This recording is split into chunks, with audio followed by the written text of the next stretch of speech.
Welcome to Subramani. Today I'm going to talk to you about some very sensible personal finance ideas which may look very sensible, but it is not something which is very commonly followed, right? So I have them written down, so let me start. Okay, living below one's means or punching much below your weight is an amazingly good thing to do. So there are people who earn in lakhs and maybe even a crore and live a very, very simple life. However, it is certain communities and certain people who are accustomed to giving to peer pressure and spending much more than what they themselves know that they can. So a trip would mean a luxurious trip and all that. I'm perfectly all right with using luxury, but do it at a later stage when you have the money. A young kid getting carried away by the parents and buying a bigger car than he needs. What you need as a starter is, first of all, you have to question whether you need a car. Second, whether you need a brand new car. And third, whether you need a big car. Right? So it's very common to find people buying big cars saying, oh, but one day when my parents and my brother and all of us go out, we need a bigger car. Perfectly true, perfectly valid, but how many days do you go? And then the other excuse, to go to the airport or to the station, we need a bigger car. Great, but on that day, can't you take a bigger Ola or an Uber, right? So think about it and don't punch much above your weight. In fact, punch much below your weight. That makes more sense. So living beyond your means, is largely a compromise on ego. Your income should match your ego, or rather your ego should match your income. Sometimes it is very stupid to be spending on what other friends, cousins, siblings are spending because they may be able to afford it. Especially if you're younger and earning less than them, then make sure that you do not travel too much with them because their spending habits may be different from yours and you may not be able to afford it. So that is something which people don't understand, and you largely see people living beyond their means and say, oh, I must live at that level. You don't deserve it. Right, you've not earned it, right? So if you're going out with people earning 25 lakhs and you're earning 12 lakhs or 13 lakhs, you can't match their spending, right? So change your group. That's the simplest thing for you to do. And when you're with friends, spend as much as you earn, not as much as you tell them that you do. Today it is very difficult for others to know how much is your bonus or things like that, and there is always bragging among friends saying, oh, last year they paid me so much, etc., etc. That's fine, but a lot of people go bankrupt by spending the amount of money which they say that they earn versus the amount of money that they actually earn. And this brings us back to what Buffett says about your internal scorecard. What you think about yourself internally is far more important than what people think about you externally.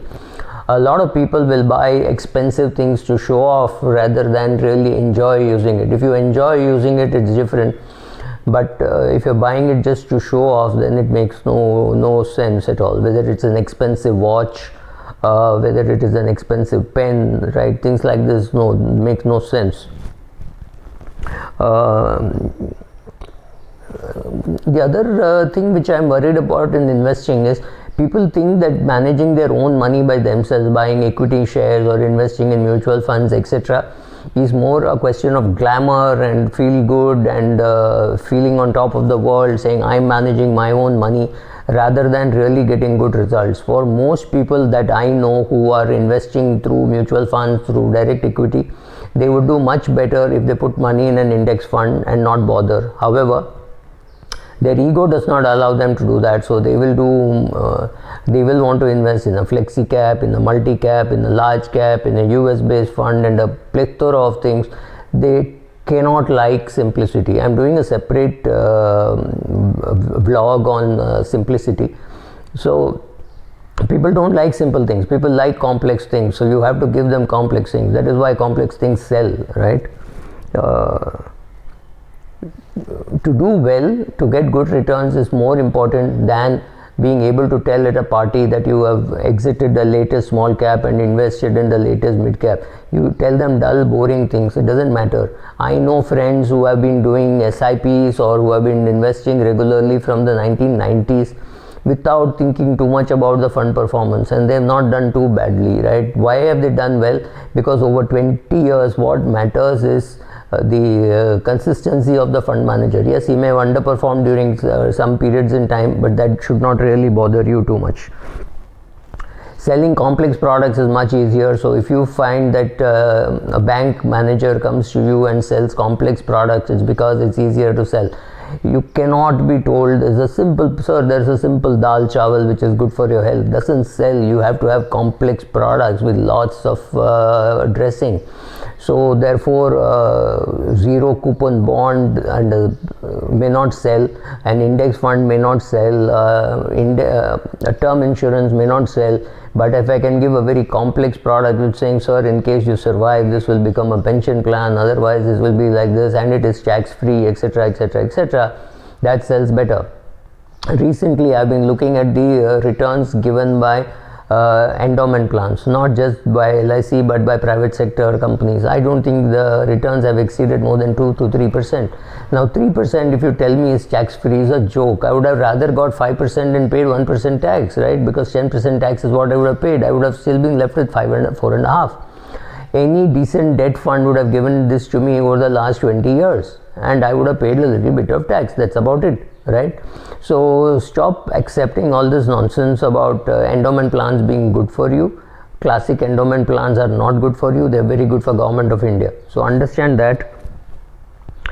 As long as you're earning well and saving well, you're actually doing better than the guy who is investing well but is leveraged and made a mess of it. And so investing, saving and investing is good. However, earning well and saving without investing is not as bad as investing and investing recklessly. And there are people who invest recklessly. So you're actually better off.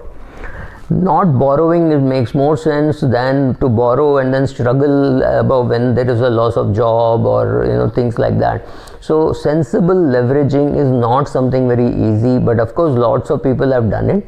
So if you can do sensible leveraging and have your greed in control and check, that makes more sense than not leveraging at all.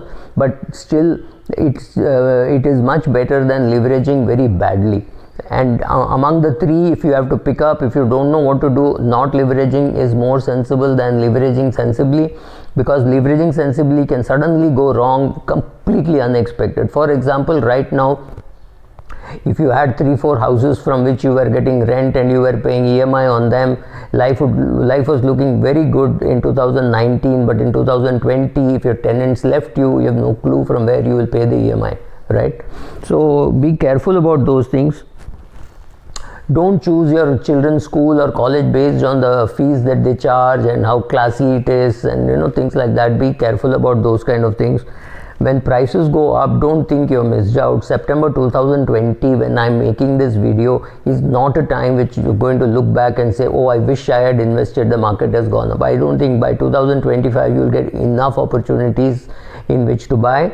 And investing always makes sense to be in the long run. So if you have money for 2040, then there is no point in doing an SIP now. You might as well put it in a lump sum. Even if you have money for 2030, you can put money in a lump sum. However, if you have money for 7 years or 8 years, you're better off putting it as a SIP instead of putting a lump sum, because that question I keep getting. I've just recently retired, I'm 60 years of age, I'm 2 crores, should I do a lump sum or do a STP? Look, perfectly alright. If you understand equity, perfectly alright for you to do small amounts of money, but a lump sum without worrying too much about what will happen over the next 10 years. However, if your heart does not allow that, then you are much better off doing an STP from your liquid fund or your savings fund. When you are picking up a career, pick up a career which pays well, has good longevity and has international possibilities, and you know that in case you lose that job, you will get a similar job in another company, right? Look at all those things. Forget your passion. Passions can wait.